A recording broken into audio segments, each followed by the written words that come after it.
Assalamualaikum kakak-kakak, gimana kabarnya? Apakah suara saya terdengar? Terdengar Kak, terdengar. Ya, kita tunggu sampai jam 16, 18.35 ya kakak-kakak. Kakak boleh sambil yang belum makan, silakan makan dulu. Yang belum tadi keburu sholat, sholat dulu. Tidak apa-apa.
Baik, Assalamualaikum warahmatullahi wabarakatuh, kakak-kakak semuanya. Waalaikumsalam warahmatullahi wabarakatuh. Wabarakatuh. Baik, kakak-kakak, sebelum kita memulai tatap maya kita hari ini, alangkah baiknya kita berdoa terlebih dahulu agar tatap maya kita ini diridhoi Allah Subhanahu wa Ta'ala. Berdoa dimulai.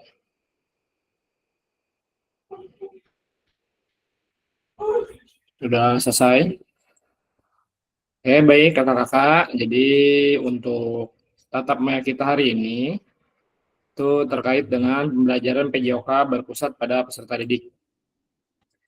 Sebelum dimulai untuk materinya, kakak-kakak mungkin ada yang ingin disampaikan terlebih dahulu terkait materi tatap maya sebelumnya atau misalkan terkait dengan materi kita pada hari ini.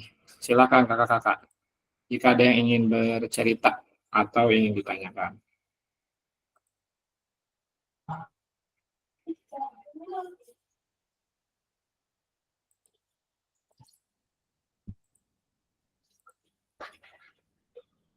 Oke, jika tidak ada kakak-kakak, kita langsung mulai saja pada modul 1.3 ini. Materinya terkait dengan pembelajaran PJOK berpusat pada peserta didik. Baik, untuk kesepakatan bersama, yang pertama menyalakan kamera, yang kedua mematikan mikrofon, kemudian hadir seutuhnya, menghargai waktu bersama, memaksimalkan fitur chat, klik raise hand sebelum bertanya, dan apabila ada gangguan teknis, maka itulah adalah hal yang wajar. Oke, pada tujuan sesi kita hari ini, ya, kakak-kakak diharapkan memahami konsep pembelajaran PJOK yang berpusat pada peserta didik. Yang kedua, memahami minat peserta didik sesuai karakteristik bidang jasmani, sosial, emosional, dan mental sesuai usianya. Yang ketiga, menganalisis studi kasus kegiatan pembelajaran PJOK berdiferensiasi. Sebelum dilanjut, mungkin ada yang ingin ditanyakan terlebih dahulu. Oke, jika tidak ada, kita lanjut ke agenda. Yang pertama yaitu pembukaan, pengingat kesepakatan bersama, pemaparan tujuan sesi, dan penjelasan agenda kegiatan. Selanjutnya, yaitu aktivitas yang nomor 1, yaitu kakak-kakak akan bermain role play, bermain peran, ya, pembelajaran yang berpusat pada peserta didik. Setelah itu nanti kakak-kakak menuliskan peran guru dan peserta didik dalam pembelajaran SCL di Jamboard. Tapi kalau kita tidak perlu di Jamboard ya kakak-kakak boleh langsung di kolom komen saja. SCL itu Student Center Learning, artinya pembelajaran yang terpusat kepada peserta didik. Kemudian aktivitas yang kedua, menelaah berbagai macam karakteristik perkembangan peserta didik dari berbagai jenjang usia. Selanjutnya, mencocokkan tabel karakteristik bidang jasmani, sosial, emosional, mental, dan usia anak. Aktivitas ketiga, analisis contoh pembelajaran berdiferensiasi di dalam modul 1.3. Terakhir, yaitu penutup, refleksi, dan foto bersama.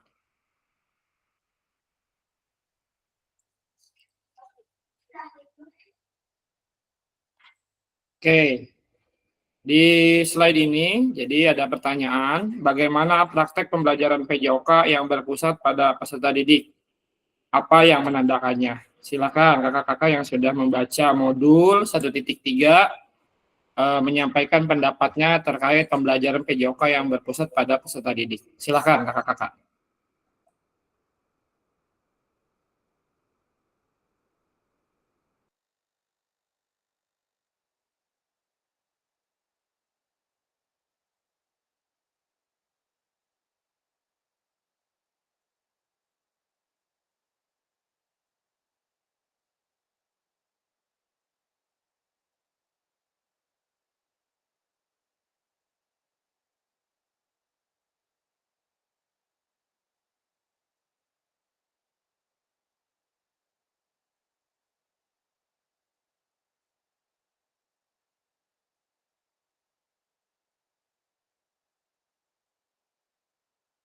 Baik ya kakak-kakak. Jadi ini sebagai pertanyaan saja berarti.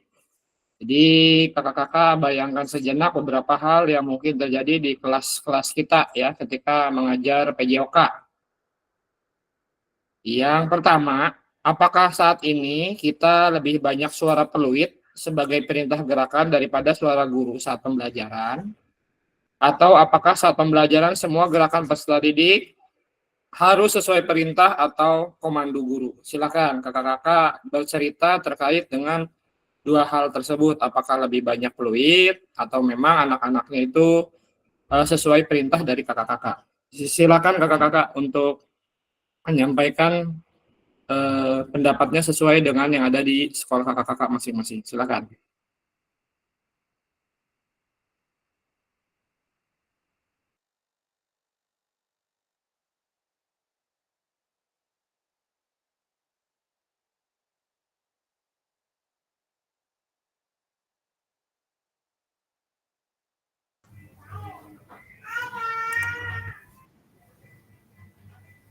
Ya, silakan Kak Ahmad Nursyidi. Ya, oke Kak, terima kasih. Daripada pada diem semua inilah. Pada kemana ini? Belum panas, Kak. Belum panas. Harus dipancing dulu kayaknya nih. Iya, betul kakak. Silakan Kak Ahmad Oke, Nursyidi. mohon izin Kak waktunya. Untuk terkait pertanyaan yang ini, apakah kita lebih banyak menggunakan fluid atau menggunakan gerakan sebagai komando dari guru? Mungkin dari hal ini dalam pembelajaran saya kita sering aja kayak di dalam pembelajaran saya mungkin lebih cenderung banyak menggunakan fluid daripada berbicara ke anak. Kalau untuk misalnya menyuruh gerakan sesuatu. Contohnya dalam permainan itu tuh apa namanya yang saling kan bisa menggunakan jalan atau lari pelan tuh, membuat lingkaran. Kan Ya, biasanya kan tebak-tebakan angka. Dulu kakak juga pernah cerita tuh. Misal 2, angka 2. Nah, dia mencari temannya 2 orang gitu. Di betul. situ saya menggunakan dengan bunyi suara fluid. Kalau fluidnya 2 berarti tandanya dia harus mencari temannya berpasangan 2 orang. Kalau misalnya suara fluidnya 3, prit prit prit berarti 3. Suara fluidnya 4 berarti 4 dan seterusnya. Mungkin terkait yang kedua, kalau sebenarnya gini Kak, sebelum ke pembelajaran kan saya terlebih dahulu memberi informasi kepada anak. Ketika ada peluit berbunyi berarti tandanya saya sudah siap di lapangan. Jadi anak-anak harus buru-buru ke lapangan. Jadi enak Kak, kita nggak harus ngomong banyak-banyak lah. Jadi mungkin Ya, itu saja betul. Kak dari saya sebagai pemanasan biar Ya, teman-teman betul yang Kak. lain juga Kan nggak kalau nggak kita guru PJOK ragu-ragu. harus pemanasan dulu ya Kak Ya, ya.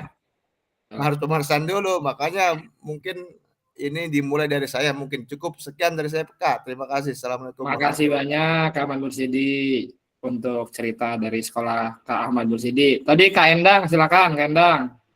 Gimana Kak?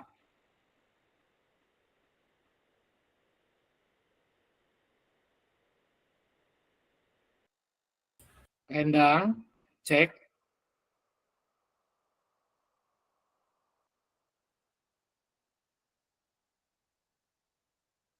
Kak Endang.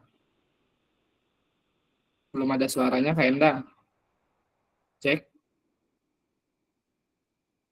Oke, tadi sesuai dengan apa yang sudah ceritakan Kak Ahmad Nursyidi, mungkin sebagian besar masih hampir kita mirip seperti itulah ya Kak ya, terkait dengan pembelajarannya. Jadi kita memang sering melakukan ini, sesuai komando kita. Terutama mungkin di jenjang sekolah dasar, seperti itu. Jadi kalau di sekolah dasar itu, seperti yang sudah teman-teman yang pernah menceritakan bahwa memang pembelajarannya itu lebih banyak di komando seperti itu dan memang sesuai karakteristik anaknya seperti itu. Oke, sebelum agar kita lebih mengetahui lagi nih terkait dengan pembelajaran berpusat pada peserta didik, kita dengarkan dulu ini salah satu dosen dari Deakin University. Dia akan menjelaskan mengenai Apa sih pembelajaran berpusat pada peserta didik? And we know from all the research that when students are empowered to make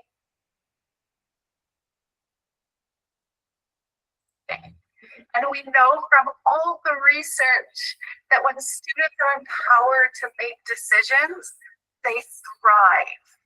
And thriving means they learn more, they enjoy the lesson more, they are more willing to participate, and they're more willing to take that learning and transfer it into their lives. So everything that we know about student-centered learning is really positive. We know that it's hard. You know, we do know that it's different and that it can be challenging and maybe scary if it's not an approach that you're used to, but the benefits are worth it. We know that the outcome is really positive.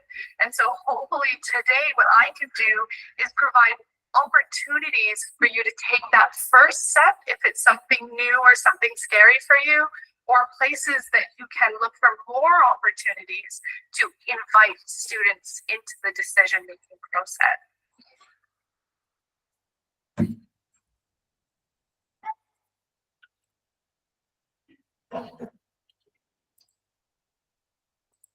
Oke, sudah disimak ya kakak-kakak, tadi terlihat kah untuk videonya? Cek, apakah untuk videonya tadi terlihat? Terlihat, Kak. Oke, siap. Jadi itu penjelasan dari salah satu dosen di Deakin University. Beliau pakar di bidang terkait dengan pembelajaran yang berpusat pada peserta didik. Oke, kita lanjut ya, Kak.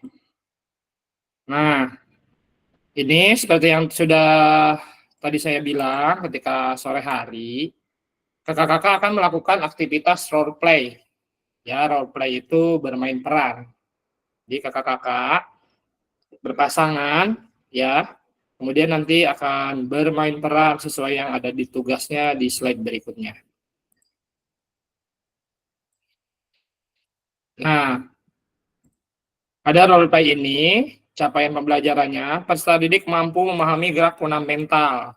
Tujuan pembelajarannya, yang pertama, peserta didik melakukan dan memahami gerak koordinasi dengan benar.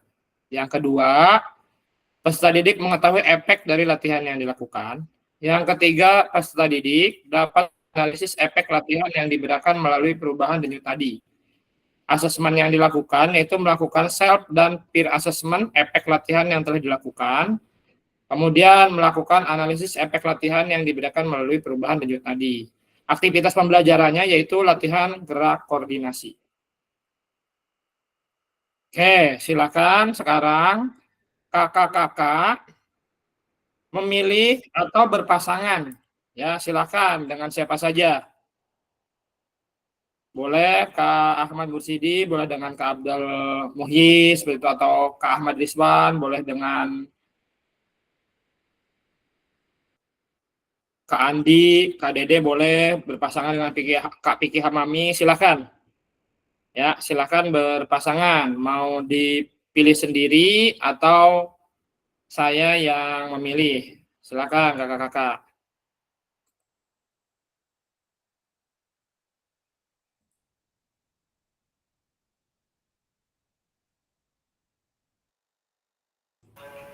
Silakan Kak Ahmad Rizwan. Izin Kak, ini untuk yang role play yang sekarang itu sama kayak role play yang kakak bagi tadi di spreadsheet atau bukan ya Kak? Iya betul, seperti tadi. Berarti ini Ya. udah di ini ya Kak, udah dibagi kelompoknya ya Kak? Oh, kalau untuk Sesuai. kelompoknya belum, karena kan ini berpasangan dua orang. Silakan. Oh, ya yang di spreadsheet ini yang pergerakannya itu maksudnya apa Kak? Oh, itu nanti kakak bisa milih sendiri. Itu kan masih gitu. bentuk dari asal dari BGP Bantennya. Nanti kakak tinggal pilih. Oke, terima Nah, kasih kita Kak. lihat dulu di slide selanjutnya ya. Kita lihat. Nah, ini kakak-kakak. Ada gerakan 1, 2, 3, 4, 5, 6. Yang pertama itu gerakan kombinasi membungkuk dan menekuk. Yang kedua jumping jack. Yang ketiga lari di tempat. Yang keempat gerakan silang tangan menyentuh jari kaki. Yang kelima loncat di tempat. Nah, itu pilih salah satu dari nomor 1 sampai nomor 5. Oke, kurang lebih seperti ini gerakannya.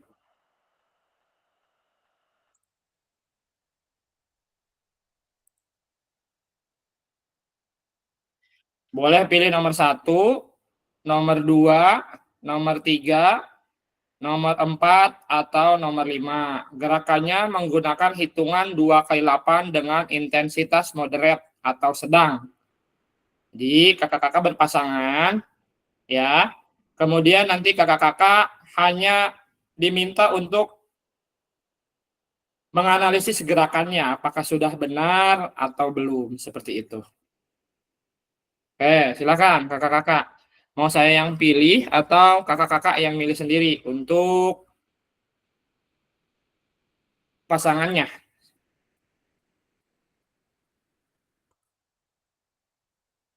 Jadi kakak-kakak misalkan nih Ahmad Mursidi dengan Kak Abdul Muhyi. Nah itu nanti kakak tinggal ngelihat aja, misalkan Kak Ahmad Mursidi ngeliatin Kak Ahmad Rizwan, misalkan Kak Ahmad Rizwan dulu yang melakukan. Silakan Kak Ahmad Rizwan, videonya dibuka on kamera, kemudian Kak Ahmad Mursidi mengamati, oh gerakannya sudah benar apa belum, gerakannya sudah baik atau belum, seperti itu. Silakan, mau dipilih sendiri atau bagaimana kakak-kakak? Dipilih sama Kak Hanif aja. Ini pada Oke, bingung-bengong ya. iya siap. Oke, siap. Baik, saya pilih ya. Di sini totalnya yang hadir ada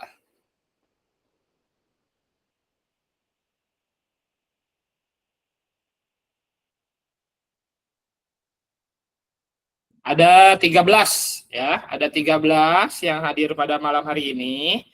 Nah, nanti itu satu orang pasangannya dengan sama saya ya. Jadi pasangannya sama saya. Jadi di sini yang pertama Kak Abdul Muhyi berpasangan dengan Kak Jepi Irawan. Ya.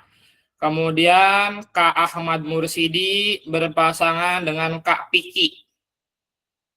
Selanjutnya Kak Ahmad Nasirudin itu berpasangan dengan Kak Supendi. Kemudian Kak Ahmad Rizwan itu berpasangan dengan Kak Nujita. Selanjutnya Kak Andi Erianto berpasangan dengan Kak Muhammad Sobari. Kemudian Kak Dede itu berpasangan dengan Kak Imam, sedangkan Kak Endang itu berpasangan dengan saya. Silahkan kakak-kakak untuk yang tadi disebutkan namanya di awal, ya kayak Kak Abdul Muhyi, Kak Ahmad Mursidi, Ahmad Nasirudin, Kak Ahmad Rizwan itu praktek terlebih dahulu, memilih dari salah satu yang tadi. Ya, kakak-kakak yang tadi pasangannya silahkan menyimak gerakannya. Ya, kakak-kakak cukup fokus yang menyimak ke temannya yang tadi sudah dipilihkan pasangannya. Ya, seperti itu, jangan ngeliatin kakak-kakak yang lain. Ya, seperti itu. Oke, mungkin ada yang ditanyakan terlebih dahulu, kakak-kakak. Silahkan.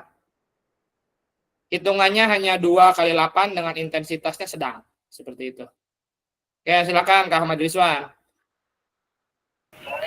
Izin Kak, minta apa gerakannya lagi Kak? Tadi kan Oke, ini gerakannya sambil saya ini. setel juga ya gerakannya ya, kakak-kakak. Ya Ini. Kak, soalnya tadi apa videonya terputus.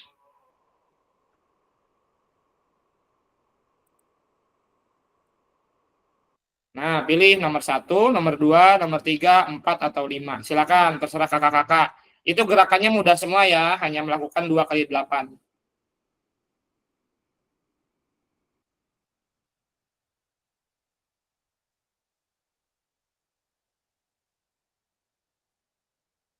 Saya perbesar terlebih dahulu ya Kak ya, untuk videonya.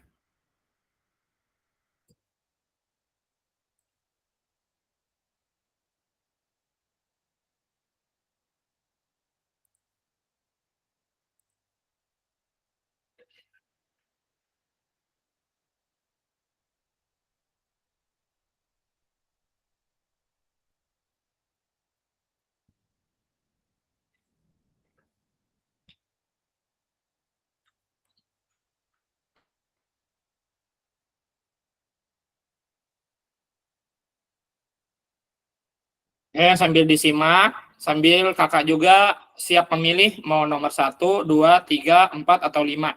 Kakak boleh pilih salah satu, ya. Hanya melakukan 2 kali 8. Ya, seperti itu.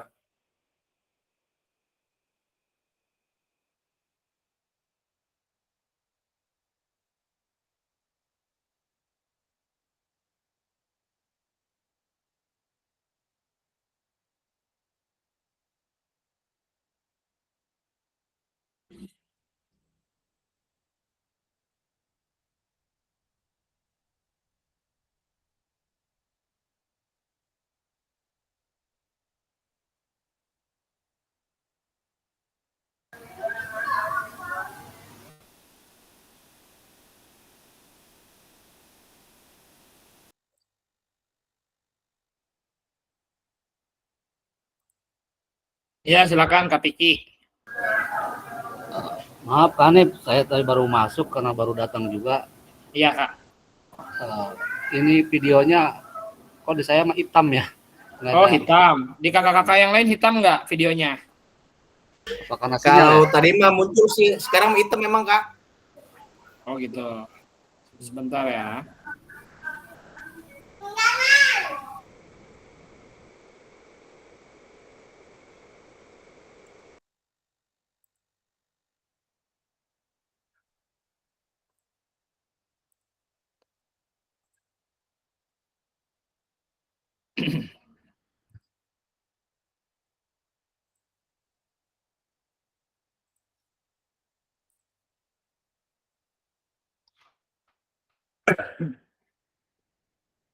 Sudah muncul kakak-kakak untuk videonya? Muncul Kak.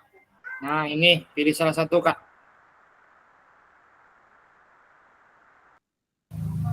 Saya tadi berpasangan dengan Pak siapa ya? Oke, kita Saya kita Kak Piki saya. Oh siap Ketua. ya, jadi Kak Abdul Muhyi sama Kak Jepi. Nah, yang mulai duluan Kak Abdul Muhyi dulu. Kemudian Kak Ahmad Mursidi dengan Kak Piki itu Kak Ahmad Mursidi dulu yang lebih dulu. Kemudian Kak Ahmad Nasiruddin dengan Kak Supendi itu Kak Ahmad Nasiruddin dulu yang melakukan. Kemudian selanjutnya Kak Ahmad Rizwan dengan Kak Nujta itu Kak Ahmad Rizwan terlebih dahulu. Kemudian Kak Endi Erianto dengan Kak Muhammad Sobari itu yang mempraktekkan terlebih dahulu itu Kak Andi. Kemudian Kak Dede dengan Kak Imam. Yang pertama melakukan Kak Dede. Seperti itu. Kemudian Kak Endang boleh langsung mempraktekkan. Kak Endang mau pilih nomor berapa? Silakan Kak Endang.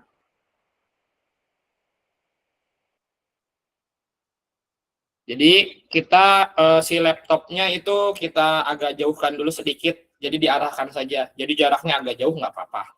Yang penting terlihat oleh pasangan kita ya kakak-kakak. Kita lihat dulu videonya sekali lagi ya.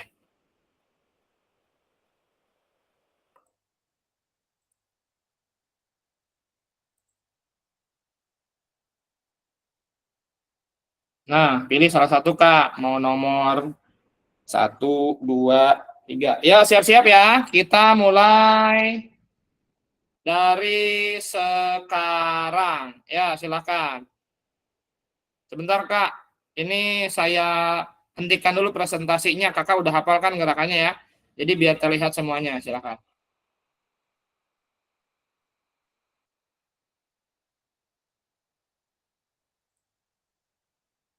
Kak Piki, saya kelihatan nggak sama Kak Piki?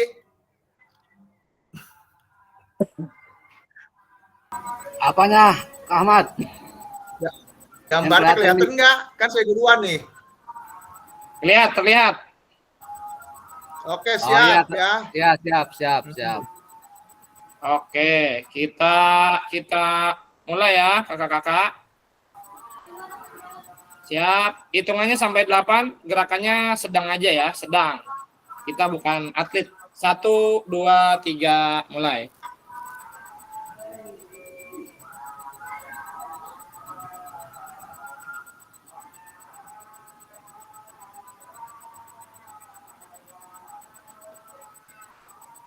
Sinyalnya kayaknya ini.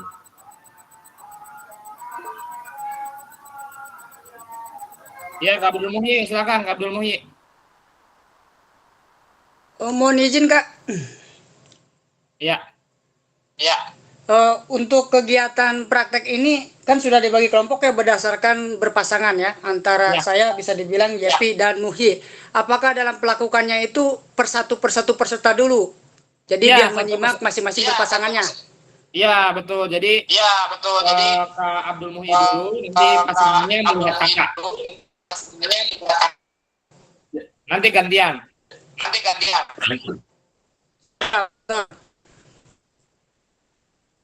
Halo Kak, nggak kedengeran suaranya.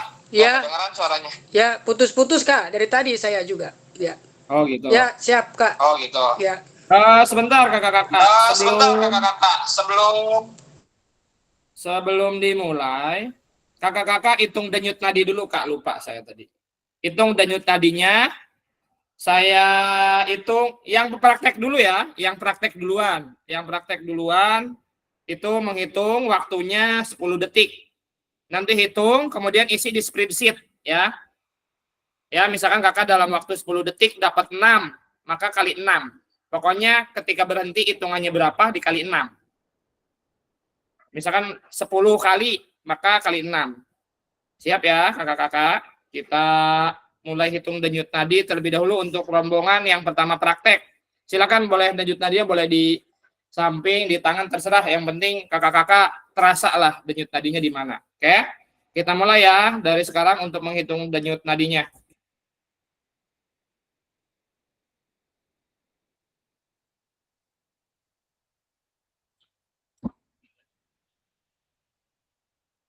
Cukup? Oke, silakan dikali 6, Kak. Dikali 6, kemudian masukkan spreadsheet. Silakan masukkan spreadsheet dulu. Kakak-kakak udah ini belum spreadsheet-nya? Santai aja kakak-kakak ya. Kita kan ini sedang mencoba untuk pembelajaran yang terpusat pada peserta didik.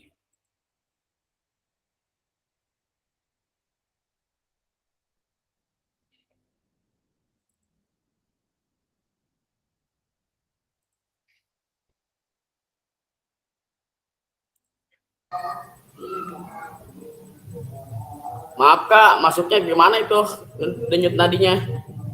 Tadi udah dihitung berapa kali belum? Udah, Nah, hitung kali 6. ya 60. Ya udah tulis Kak di spreadsheet Kak. Tuh udah saya kirim.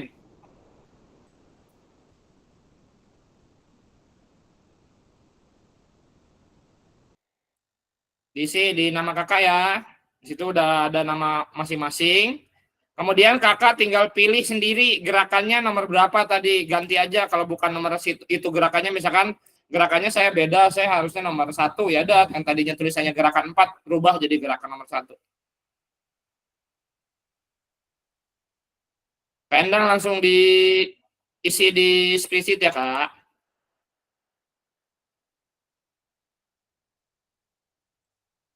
Diisi di denyut tadi awal.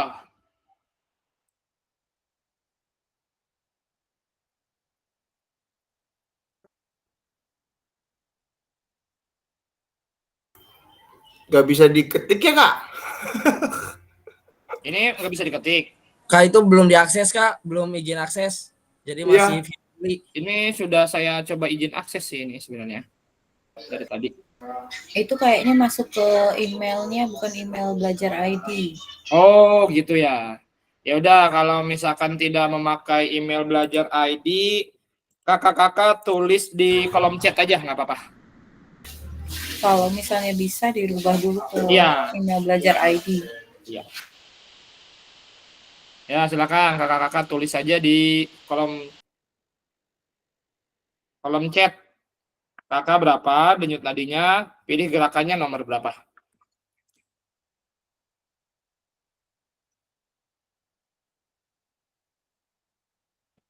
Kak Endang, silakan. Ya Kak, mohon izin ini. Saya dari siang itu udah konfirmasi di grup mau ada Ya. acara maulid. Kebetulan saya dari tadi ditungguin ini sama panitia. Mohon izin Siap, bisa Kak. nggak? Kak, Ah, kakak tinggal ya. matiin aja mikrofon sama ini. Yang penting kakak mic-nya ikut ya.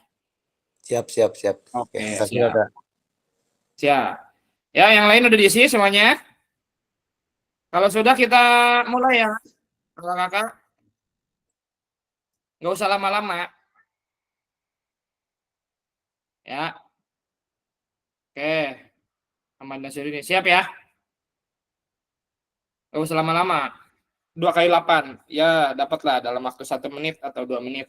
Oke, kita mulai ya.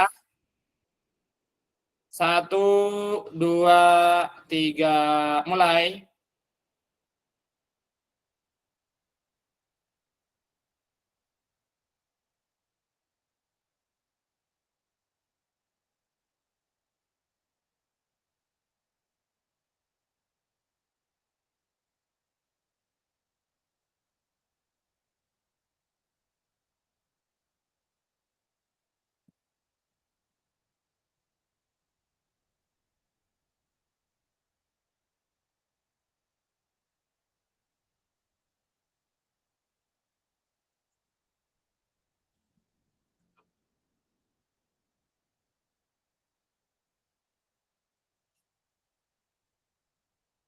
Oke, kalau sudah hitungan 2 kali 8, silakan hitung denyut nadi akhir.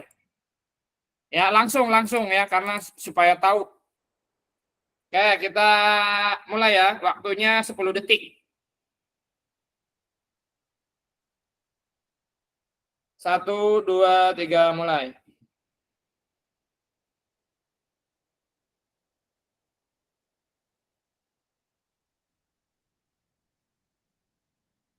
Oke, cukup. Dikali 6, Kak. Tulis di kolom chat.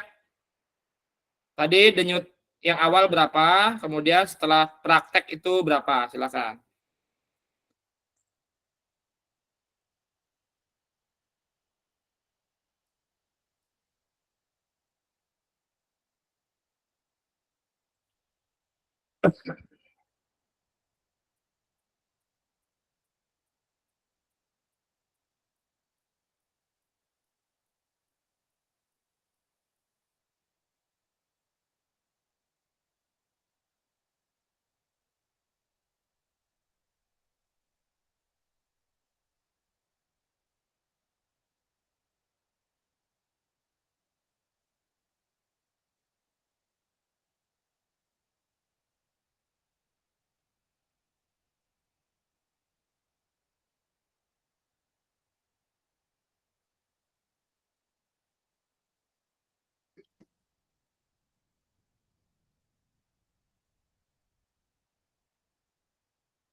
Oke, sekarang kita lanjut ke yang kedua.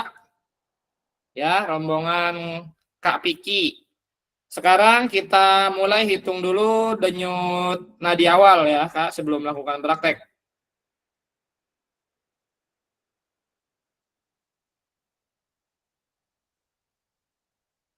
Oke, kita mulai ya, kakak-kakak.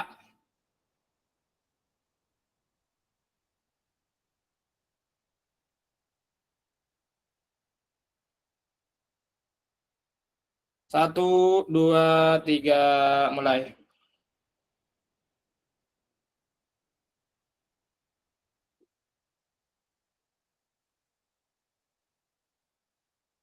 Oke, cukup. Silakan kakak kali 6. Tadi dapat berapa kali? Kali 6. Kalau yang nggak bisa di spreadsheet, silakan kakak boleh terus di kolom chat.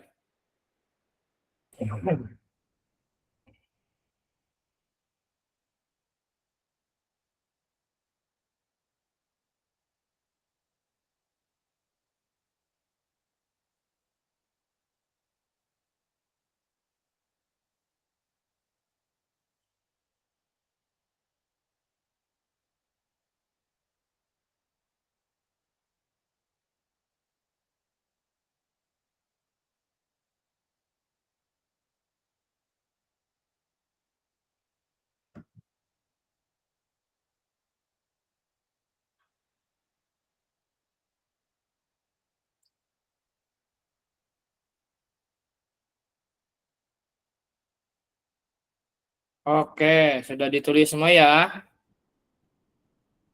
Oke, kita langsung mulai. Kakak-kakak boleh perhatikan gerakan teman pasangan kakak ya. Silakan. 1, 2, 3, mulai.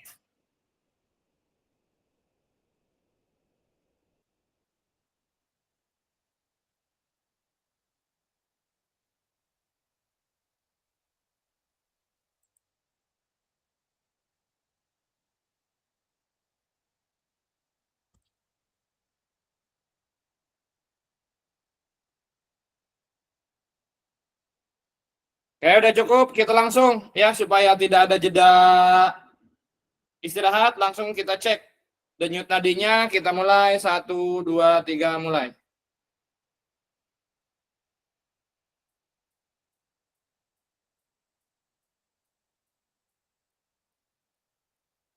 Oke, cukup. Silakan dikali 6 denyut nadi akhir.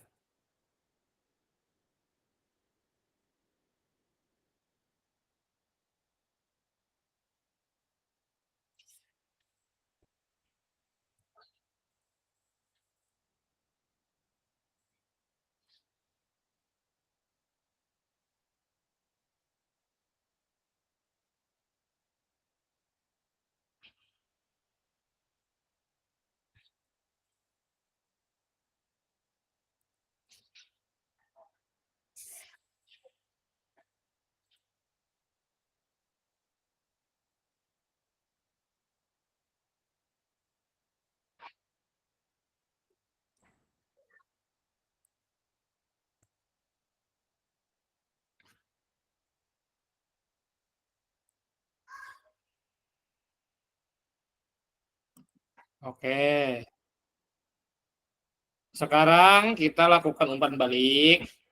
Jadi kakak-kakak tadi gerakan yang sudah dilakukannya, gerakan yang dilakukan oleh pasangannya itu tadi bagaimana? Apakah sudah memenuhi kriteria atau belum? Atau gerakannya itu masih belum sesuai? Silakan Kak Muhammad Sabari. Mohon maaf Kak, saya nggak melihat pasangan saya Andi melakukan gerakan. Nanti kakak tinggal ini aja umpan baliknya tadi belum melihat karena gangguan sinyal atau lain sebagainya. Oke, siap. Terima kasih Ya. Kak. Kakak-kakak silahkan ditulis di spreadsheet kalau memang bisa, tapi kalau memang tidak bisa silahkan kakak-kakak tulis di kolom chat. Ya, silahkan langsung saja semuanya kalau yang ini melakukan umpan balik.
Oke, ini ya nomor 1.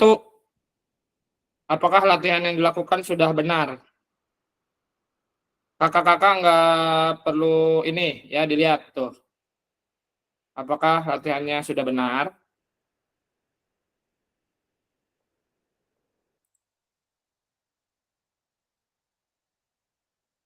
Nah, ini untuk yang pertanyaan ini itu dijawab oleh kakak-kakak sendiri ya. Adakah efek yang Bapak Ibu rasakan dari latihan yang telah dilakukan? Efek tersebut mengindikasi apa ya? Silakan. Kalau yang ini kakak-kakak mengisi sendiri. efeknya yang tadi dirasakan. Silakan, Kak.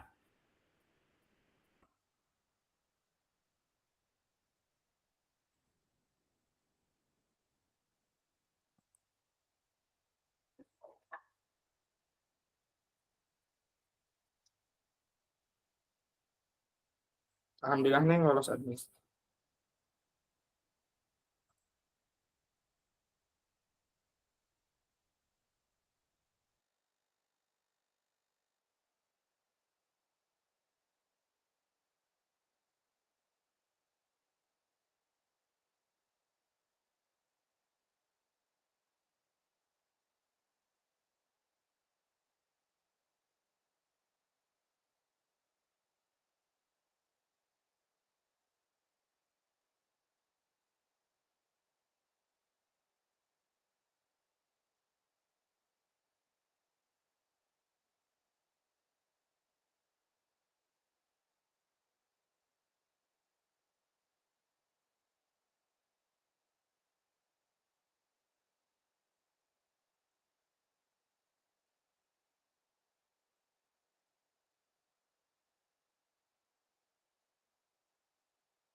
Lanjut ke pertanyaan terakhir. Menurut kakak-kakak, apa yang mempengaruhi denyut nadi kakak-kakak sebelum dan setelah latihan?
Oke, baik ya, sudah melakukan refleksi. Jadi terima kasih kakak-kakak sudah melakukan role play.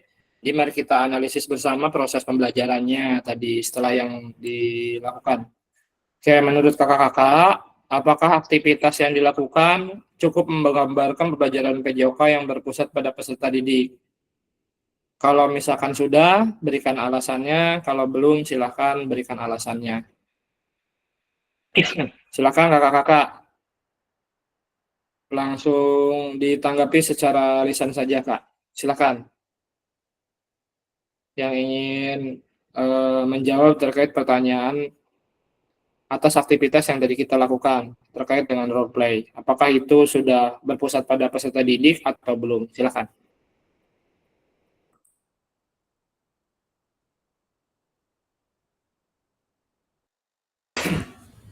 Oke, silakan Kak Ahmad.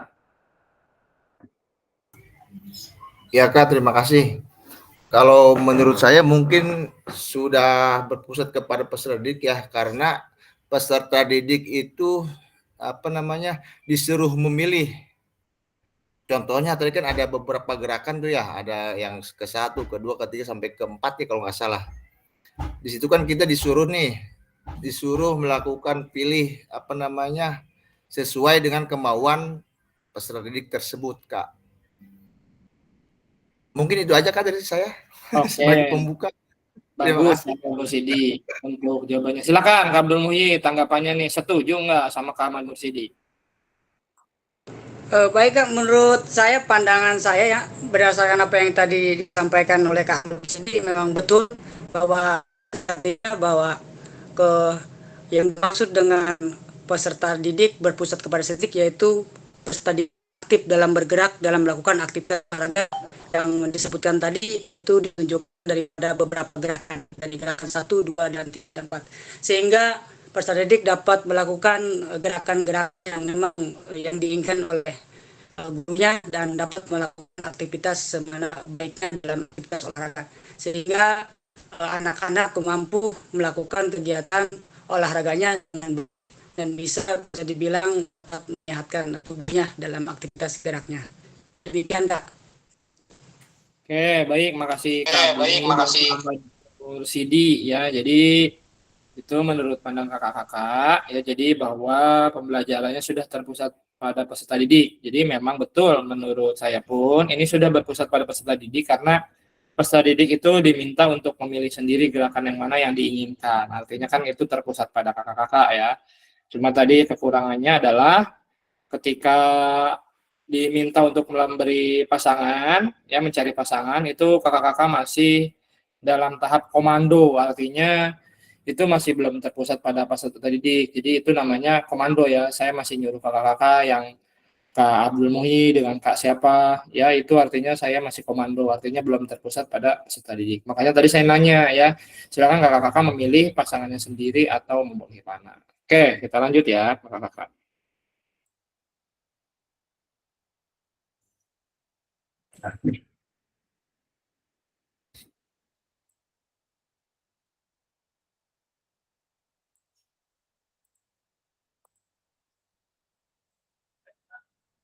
Oke, kita lanjut ya.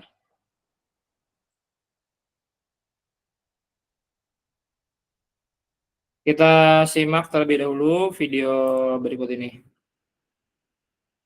What's important here is that we're sharing the decision making, right? At the end of the day, that's what student-centered learning is. We're thinking about the student first. So we're looking at where is their skill level, what are their strengths, what are their areas for improvement. And that comes from a relationship with your students. So knowing your students helps you to plan the appropriate movement skill that meets them where they're at so that you can progress their learning. But it also means that we invite them into the decision making. So we share the decision making, and that's the key word that I want to emphasize today. We don't give away the decision making. So it's not that you don't have any control anymore and students have all the control. That's not what we're saying. There's a sharing of that responsibility. And we can share decisions around who, what, where, when, how.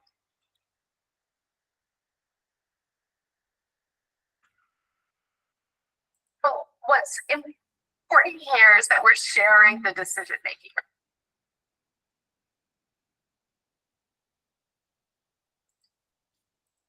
Oke, kakak-kakak gimana? Tadi sudah disimak ya, apa itu pembelajaran terpusat pada peserta didik. Mungkin ada yang ingin memberi tanggapan terlebih dahulu terkait dengan pernyataan yang tadi dilakukan oleh dosen di Yakin University. Silakan. Jadi apa tuh kata si ibu ini tentang pembelajaran yang terpusat pada peserta didik? Silakan. Kak Ahmad Mursidi, silakan. Izin Kak, pengen nganggapi tapi nggak ngerti. Intinya tadi yang kakak tangkap aja, yang kakak tangkap sederhananya itu terpusat peserta didik itu apa sih tadi yang sesuai yang sudah disampaikan? Tadi Sederhana yang intinya tadi ada how, when tuh yang belakangnya tuh. ya boleh. Silakan Kak. Ya intinya gitu Kak, saya bingung mau mencari apa. Ya. Kurang paham saya Kak, mungkin Kak Abdul Muhi itu Kak mungkin paham dia. Oke, sebentar. Kita klik ulang ya. What's Ya. important here is that we're sharing the decision making, right? At the end of the day, that's what student-centered learning is. We're thinking about the student first. So we're looking at where is their skill level, what are their strengths, what are their areas for improvement. And that comes from a relationship with your students. So knowing your students helps you to plan the appropriate movement skill that meets them where they're at so that you can progress their learning. But it also means that we invite them into share the decision making. And that's the key word that I want to emphasize today. We don't give away the decision making. So it's not that you don't have any control anymore and students have all the control. That's not what we're saying. There's a sharing of that responsibility. And we can share decisions around who, what, where, when, how. Oke, itu ya. Ada yang bisa menyimpulkan sederhana, Kak? Silakan. Ini saya belum dengar suara Kanujta nih dari tadi nih. Ya, silakan Kanujta. Hadir. Sederhananya aja, sederhana. Oke, baik. Jadi di sini yang bisa saya tangkap adalah bagaimana guru itu bisa melihat kompetensi siswanya itu, baik dari kekurangan dan kelebihan, supaya guru itu bisa membuat si anak itu berkembang. Begitu. Oke, bagus sekali Kanujta, itu tepat jawabannya. Silakan Kak Abdul Muhi. Kepencet bisa menjawab itu harus dia bisa bahasa Inggris. Demikian. Makanya jawab tepat kan Ustaz. Ya. Tapi pandangan saya masalah pembelajaran yang berpusat kepada didik, yaitu intinya anak-anak itu aktif bergerak, Pak. Sehingga pembelajaran yang kita kelola itu menjadi aktif, tidak ada yang duduk dan tidak ada yang bermain secara cuma-cuma. Sehingga kita bisa arahkan dalam pembelajaran itu gimana caranya intinya berpusat pada murid dan sesuai dengan kebutuhan yang apa yang ia inginkan dalam proses pembelajaran PJOK. Demikian Kak menurut pandangan saya yang tidak berdasarkan daripada bahasa Inggris itu Kak. Demikian. Oke, makasih Kak Abdul Muhi. Benar ya, jawabannya sesuai dengan kebutuhan murid tersebut. Silakan Kak Imam. Baik Kak, terima kasih Kak. Hanya menambahkan saja Kak ya, dari kesimpulan yang tadi Kak Nuci sama Kak Muhi. Mungkin di sini peran guru harus lebih mengetahui, terutama mengidentifikasi siswa dulu Kak ya, peserta didik tentang kemampuan ataupun apa yang mereka inginkan Kak ya. Dan di sini sebagai peran guru hanya maksudnya memfasilitasi kemauan dari murid tersebut. Itu aja Pak, terima kasih. Betul, jawabannya dari Kak Nujta, Kak Abdul Muhi, Kak Imam itu betul semua ya. Silakan Kak Ahmad Mursidi. Ya Kak, terima kasih. Tadi saya lihat baru ada itu tuh apa namanya? Translate. Translate. Ya intinya sama sih kayak teman-teman tadi, kayak Kak Nusta, terus kayak Kak Abdul Muhi, kayak Kak Imam juga. Jadi intinya Jadi kita itu diarahkan guru itu sebagai fasilitator. Jadi murid itu dibiasakan jangan sampai ada jangan nangis Jadi intinya pembelajaran itu berpusat pada siswa, tetapi tidak dikomando oleh guru gitu Kak. Gitu aja Kak. Anaknya rada nangis nih. Nah ini ya kakak-kakak. Peran guru dan peserta didik dalam pembelajaran berbasis pada peserta didik ya, yang berpusat pada peserta didik. Jadi guru itu fasilitator, kemudian mengkaji kompetensi mata pelajaran yang harus dikuasai murid, merancang strategi lingkungan pelajaran yang dapat menyediakan beragam pengalaman belajar, kemudian membantu murid mengakses informasi dan mengidentifikasi dan menentukan pola penilaian hasil belajar murid yang relevan dengan kompetensi yang akan diukur. Jadi ini peran kita sebagai guru di pembelajaran yang berpusat pada peserta didik ya kakak-kakak. Jadi kita ini sebagai fasilitator saja.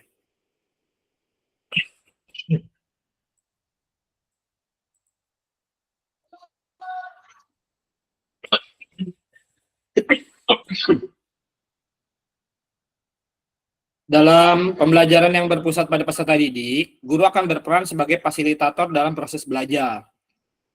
Peserta didik akan dilatih untuk memiliki tanggung jawab atas kegiatan belajarnya dengan panduan guru sebagai fasilitator agar materi, kegiatan dan pengukuran pembelajaran masih dalam koridor capaian pembelajaran yang diharapkan.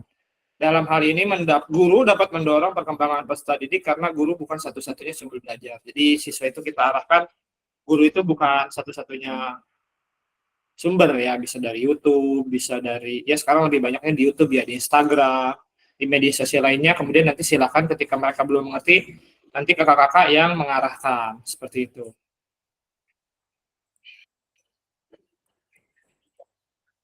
Nah ini saya rasa kakak-kakak semuanya udah melakukan ya, jenis pembelajaran yang terpusat pada peserta didik. Jadi sebenarnya kakak-kakak atau kita semua ini sebenarnya sudah melakukan pembelajaran. Terutama yang ini ya kakak-kakak, ini mungkin sudah sering ya PJBL, kemudian program based learning, collaborative learning, ini semuanya kita sudah melakukan. Ya, proyek itu biasanya sih di senam. Ya, anak-anak disuruh melakukan gerakan senam irama. Seperti itu.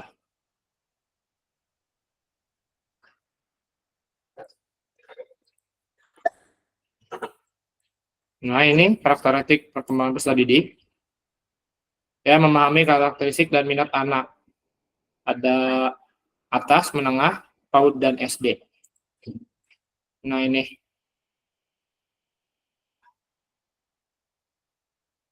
Nanti akan saya coba kirim ya kakak-kakak untuk slide yang ini.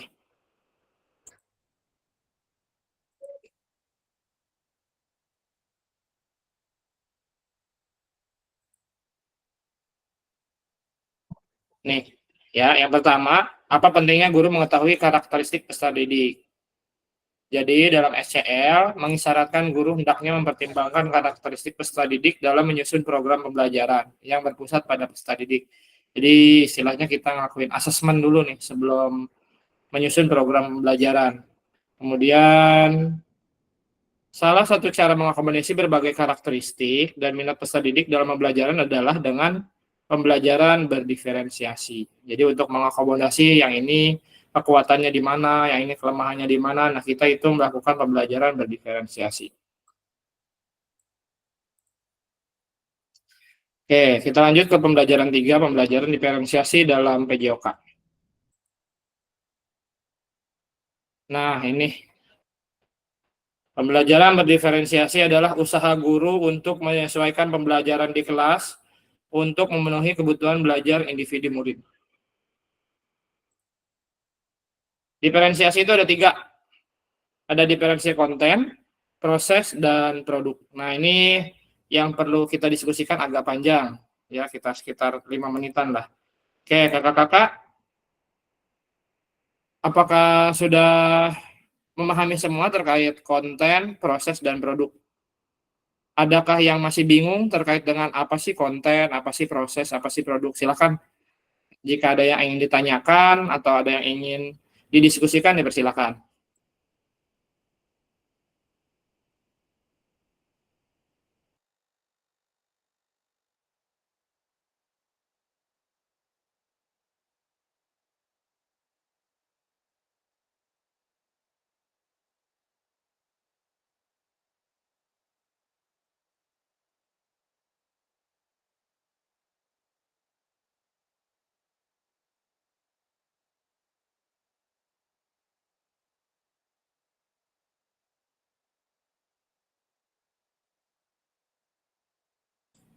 Sudah memahami semua ya kakak-kakak. Jadi konten, proses, dan produk. Jadi kata sederhananya kalau konten itu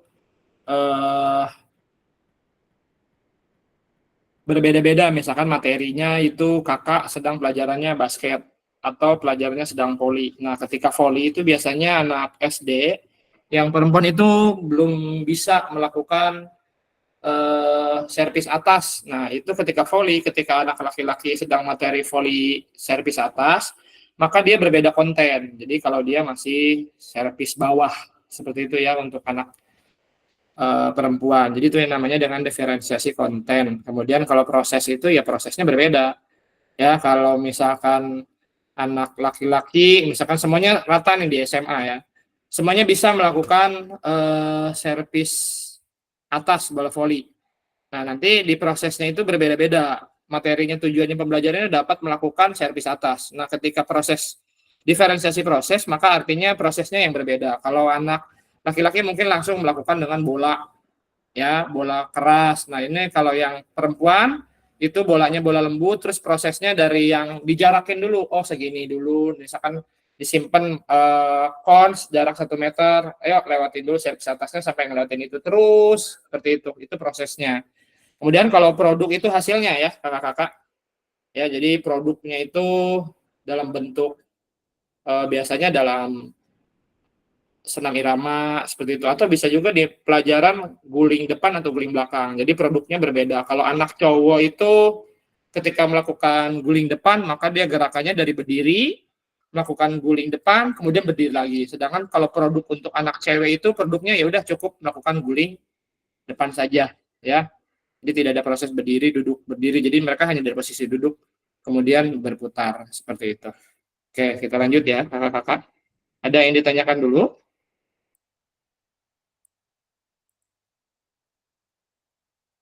Oke, silakan kak. Nah, terima kasih. Saya mau nanya, kalau misalnya anak perempuan dan laki-laki itu kan pasti, misalnya tadi ada beda-beda gitu nilainya. Nah, kalau misalnya nih anak spesial need ADHD kayak gitu-gitu, nah kan mereka juga prosesnya kan pasti berbeda ya. Penilaiannya itu nanti kayak gimana ya kak? Soalnya saya tuh masih bingung sampai sekarang itu untuk penilaiannya kalau misalnya disamain kayak yang lain, dia prosesnya panjang banget. Tapi dia juga mencapai itu tuh dengan susah payah. Maksudnya gimana ya? Ngerti nggak ya? Oke, Kak, dijawab dulu ya Kak Anusta. Jadi ketika ada anak yang berkebutuhan khusus atau yang spesial lah, jadi kita jangan menentukan tujuan pembelajarannya itu sama. Intinya adalah kata kuncinya aja. Misalkan dapat mempraktekkan servis atas atau misalkan dapat melakukan dribbling. Nah, itu kata kunci di situnya aja Kak Nusta. Jadi ketika dia sudah berhasil 1 kali, 2 kali, udahlah cukup. Artinya dia sudah bisa mempraktekkan gitu. Mungkin coba Kak Nusta maksudnya lebih dalamnya kayak gimana Kak? Iya, kayak gitu maksudnya. Kejawab Jadi, maksud. Jadi ketika ada anak yang spesial itu memang sesuai yang ada di pembelajaran diferensiasi, jadi kita tidak memaksakan, jadi kita hanya cukup di kata kunci kita di tujuan pembelajarannya. Tujuan pembelajarannya apa nih? Misalkan peserta didik dapat melakukan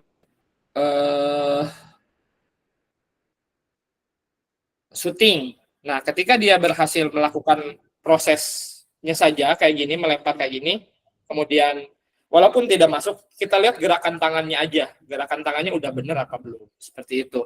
Jadi tidak harus sama. Yang penting dia kata kunci kita tuh nyampe lah, bisa mempraktekkan atau bisa melakukan. Seperti itu kan Rista. Oke, terima kasih.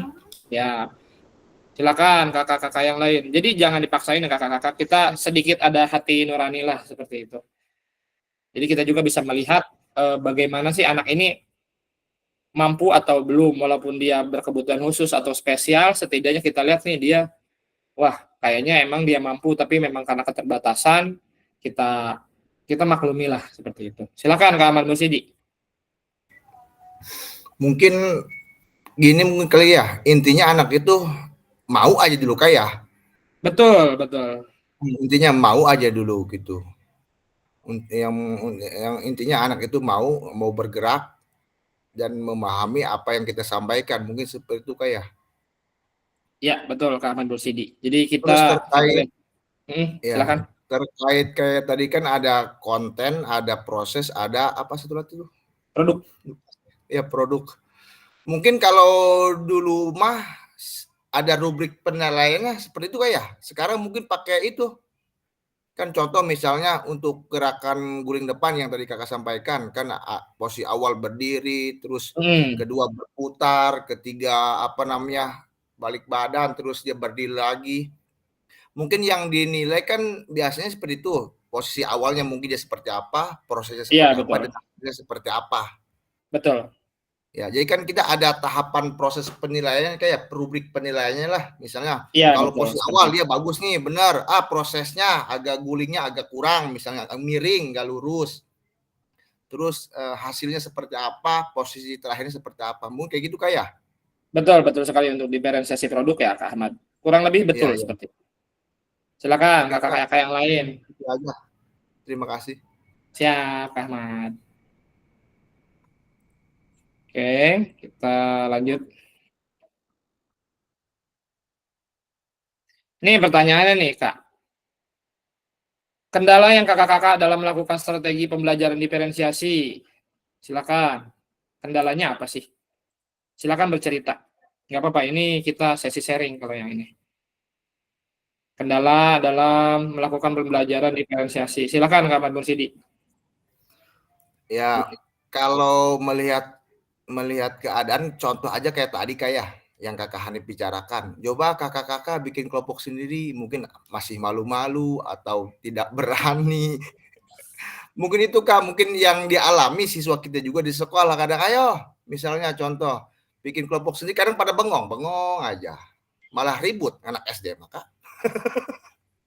Kadang saya mah Pak pengen yang ini aja nih, yang ini aja kelompoknya. Kadang saya juga bingung, waduh dia bocah. Ujung-ujung kan kita juga pakai komando, udah daripada ribut kayak kita yang atur. Nah untuk solusinya mungkin kakak ada pengalaman itu harus seperti apa kayak? Saya juga masih belajar. Pengalaman saya terkait dengan pembagian kelompok itu, ini mungkin cocoknya mungkin di anak SMA mungkin ya. Kalau di anak SMA itu ketika dia diminta, kemudian dari minggu lalunya sudah diberitahu, maka dia akan berpasangan. Ini kita materinya minggu depan ini guling belakang.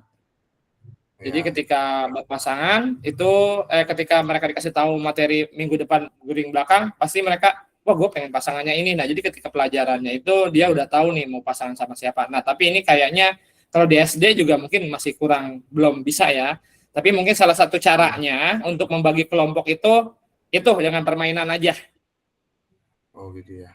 Jadi misalkan mau guling depan atau guling belakang atau misalkan mau materi apapun, misalkan mau materi basket mau bagi kelompok 5-5 gitu ya.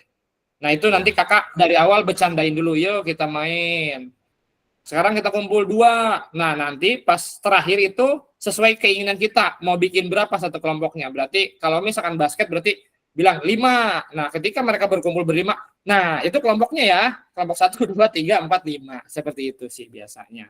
Mungkin lebih mungkin akan lebih efektif ya di sekolah dasar. Mungkin ada yang punya pengalaman yang lain, Kanusa silakan. Oke, baik, berbagi terima kasih. praktik. Jadi kalau misalnya anak-anak saya minta bikin kelompok gitu. Kita mau bikin kelompok berapa dulu nih? Misalnya 4.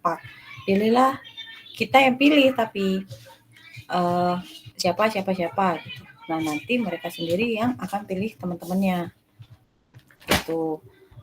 Jadi kita cuma milih ketua kelompoknya aja. Tapi kalau misalnya siapa mau jadi ketua, kita tawarkan dulu. Kalau misalnya tetap nggak ada atau terlalu banyak, suite sampai kita tuh bisa ambil misalnya 5 gitu atau 6. Nah udah ya kayak tadi yang saya bilang, mereka pilih sendiri tanpa kita pilihin. Memang agak menguras waktu, tapi biarkan mereka itu memilih sesuai apa yang mereka mau aja siapa yang mereka mau gitu. Kalau itu saya lakukannya seperti itu. Oke, baik. Makasih banyak kan Ustaz. Tuh ada ide-ide baru ya, segar ya kakak-kakak. Mungkin ada yang lain yang punya pengalaman yang lain, silakan.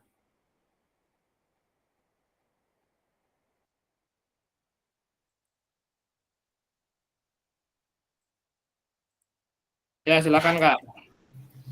Ini masih yang tadi atau boleh baru lagi? Ya kan Ustaz? Ini masih membahas yang tadi atau boleh share yang lain? Boleh Kak. Oke, jadi kendala saya itu dalam pembelajaran diferensiasi itu anak-anak itu merasa iri sama teman yang saya diferensi konten. Jadi ada beberapa materi saya kan sekarang lempar tangkap. Ada beberapa anak yang belum bisa nangkep bolanya itu. Terus saya kasihlah satu anak, dua anak yang memang mereka butuhkan, lempar, pantulin dulu baru tangkep. Nah, anak-anak yang lain tuh merasa iri, terus mengira itu satu iri, terus mengira kalau gerakannya itu sebenarnya bukan lempar langsung tangkep, tapi lempar, pantul, tangkep. Nah, itu kendala yang saya alami sampai saya bilang sama anak-anak yang lain, lempar langsung tangkap, biarin aja ini Garen sama Devan yang lempar, pantul tangkap. Itu sih kendala saya di dalam pembelajaran diferensiasi ini. Baik Kak, terkait dengan iri itu ya, memang ketika pembelajaran diferensiasi ya salah satu hal yang sudah pasti itu adalah rasa iri dari teman-temannya yang lain ya, pembelajaran diferensiasi. Nah, untuk menyikapinya, menyiasatinya itu kita membuat kesepakatan dulu dari awal dengan para siswa. Ini nanti kita akan dibagi beberapa kelompok. Nanti kakak langsung jelaskan aja secara langsung bahwasanya memang ini dibagi kelompok sesuai dengan kemampuannya, seperti itu. Jadi mereka udah tahu nih, oh gua kalau misalkan nggak bisa, maka gue pengen ikut ke yang bisa, maka dia akan berusaha berlatih. Misalkan kakak udah ngebagiin, oh ini kelompok A nih bagus-bagus, nah si kelompok B dan C itu agak kurang. Nah, ketika mereka di awalnya sudah sepakati ini kelompok yang bagus, mereka pasti termotivasi pengen masuk ke kelompok A. Jadi kita, kata kunci yang pertama yaitu adalah membuat kesepakatan dulu bahwa nanti kita akan membagi kelompok sesuai dengan kemampuannya. Jadi ketika dia bilang, saya mah dia mah ibu pilih mulu tuh, si itu mah bagus mulu, ya kakak Kanusta tinggal bilang, makanya kamu berusaha supaya seperti dia, seperti itu Kanusta. Oh oke, baik, terima kasih masukannya Kak. Ya, jadi kita buat kesepakatan atau informasikan terlebih dulu dari awal. Jadi saya juga ketika pembelajaran diferensiasi, mungkin kakak sudah sekolahnya SMA juga, jadi ketika dikasih tahu, oke kita mau praktek guling belakang. Sekarang saya tes dulu masing-masing, nanti setelah itu dibagi kelompok. Ini fungsi asesmen atau penilaiannya itu adalah untuk mengukur kemampuan kalian. Jadi ketika kalian masih belum bisa, tolong jangan sakit hati ketika ada di kelompok yang sama-sama yang belum bisa. Jadi kalian itu nanti akan dilatih sesuai dengan kemampuannya. Saya sih seperti itu biasanya. Jadi awal itu di awal ketika pembelajaran sudah memberitahu. Jadi ketika mau belajar DPLC udah memberitahu nih kita bakal dibagi kelompok sesuai dengan kemampuannya. Seperti itu. Oke, mungkin ada yang punya berbagi praktik baik yang lain, silakan. Kalau tidak ada, kita lanjut ya. Oke, silakan. Kak, mau tanya lagi. Iya, silakan. Kalau misalnya nih sedang melakukan ABC-ran, terus ya ABC-ran. Mendekati penilaian, ternyata anak yang nggak bisa ini masih tetap nggak bisa gitu, diajarin juga tetap nggak bisa. Terus saya meminta teman-teman yang udah bisa, jadi yang anak nggak bisa itu dibagi lagi. Terus saya minta tolong sama anak-anak yang udah bisa untuk mengajari mereka. Itu sebenarnya nggak apa-apa atau nggak? Boleh, justru itu yang disebut dengan latihan antar teman, atau kita biasanya peer assessment, penilaian antar teman. Jadi kita kasih ke temannya yang bisa dan bestinya biasanya. Kasih bestinya buat ngajarin. kalau misalkan sama musuhnya atau emang di kelasnya dia kurang akrab, ketika kita kasih dia, biasanya dia nggak mau dilatih atau dibantuin. Jadi kita cariin mana nih kira-kira si bestie-nya dia atau teman dekatnya dia yang udah bisa supaya ngajarin itu dari hati ke hati dengan temannya lah, seperti itu kan Ustaz. Oke, siap. Terima kasih. Oke, silakan yang lain.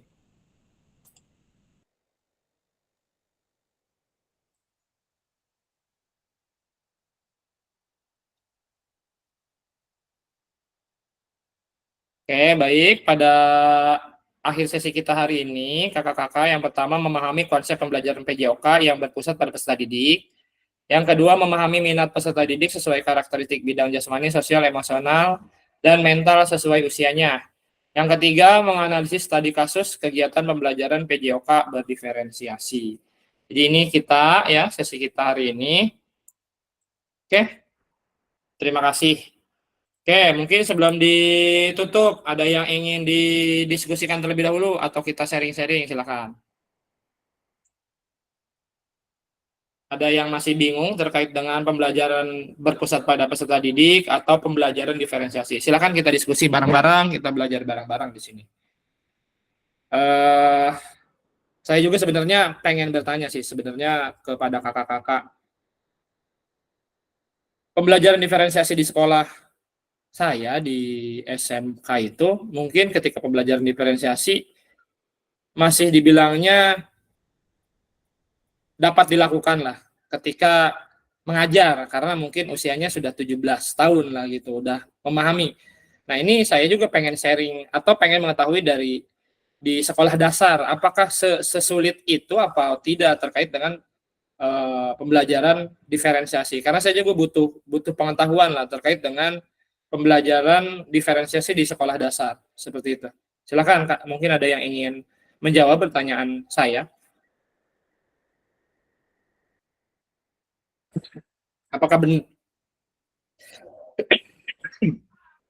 benar-benar sulit pembelajaran diferensiasi di sekolah dasar atau memang sesuai muridnya saja sih? Mungkin kalau memang sekolahnya enak ya bisa melakukan pembelajaran diferensiasi seperti itu. Silakan kakak-kakak. Iya, Kak Ahmad Rizwan, silakan. Izin Kak, ini cuma Ya, silakan. sharing aja. Mungkin Ya. Mungkin ada satu kelemahan sih Kak di teknik diferensiasi ini karena terutama di SD saya nih Kak. Di SD saya itu kelasnya kelas besar Kak. Dalam satu kali belajar itu bisa sekitar 90 sampai 100 orang. Nah, itu yang kita kesulitan dalam menganalisa kemampuan peserta didik yang dari awal, yang kalau misalkan tadi dari proses pembelajaran yang saya dapat hari ini kan kita harus mengetahui kekurangan dan kelebihannya di awal pembelajaran ya. Jadi paling kita di SD negeri yang kita bisa diferenkan itu gendernya Kak. Jadi gender putra dan gender putri baru kita mulai pembelajarannya. Tapi kita tidak bisa, agak sedikit kesulitan dan mungkin banyak memakan waktu kalau misalkan kita harus menganalisis terlebih dahulu kemampuan-kemampuan dasar yang peserta didik kita punya. Mungkin itu saja sih Kak, kelemahan di SD negeri, terutama di SD negeri yang saya bertugas. Di situ banyak kelas besar, hampir seluruhnya yang saya pegang itu kelas besar. Paling sedikit itu 70 anak. Kan kalau di SMA 30 anak mungkin udah kebanyakan kali ya Kak, apalagi SMK Ya, negeri betul. gitu. 30. Ya, terima kasih Oke, Kak. baik. Makasih Kak Ahmad Rizwan. Jadi saya sedikit ada ini ya, masukan atau terkait dengan pembelajaran diferensiasi di sekolah dasar. Memang agak sulit ya ketika siswanya itu banyak. Jadi ketika 90 itu memang sulit, tapi apa yang dilakukan oleh Kak Ahmad Rizwan itu sudah benar, yaitu mendiferensiasikan dan gender.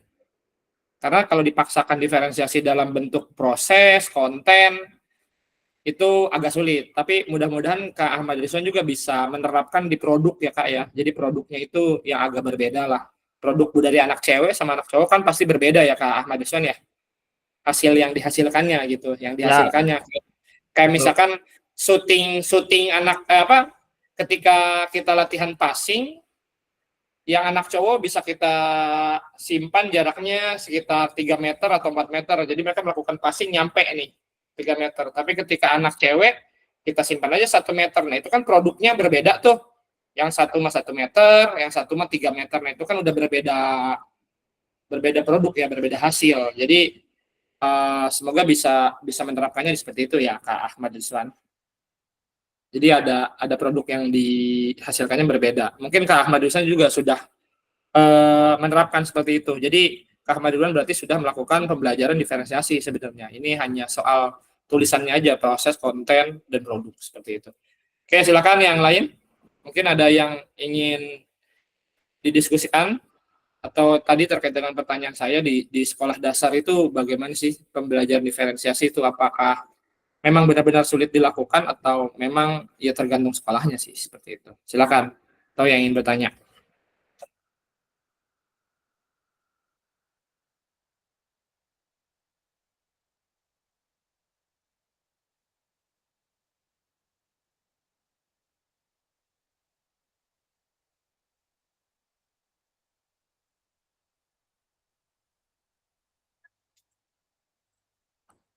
Oke, kalau tidak ada, kita sudah pukul 20.00, artinya kita tatap muka kita hari ini sudah selesai.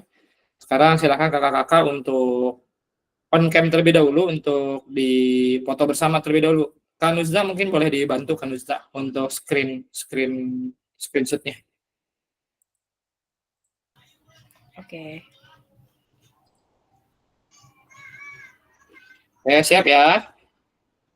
Belum semua nih. Kak Jepi, Kak Abdul, Kak Andi.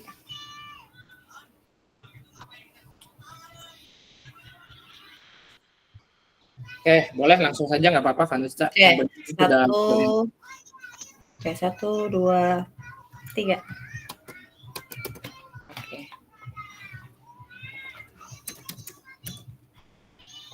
Oke, sekali lagi ya.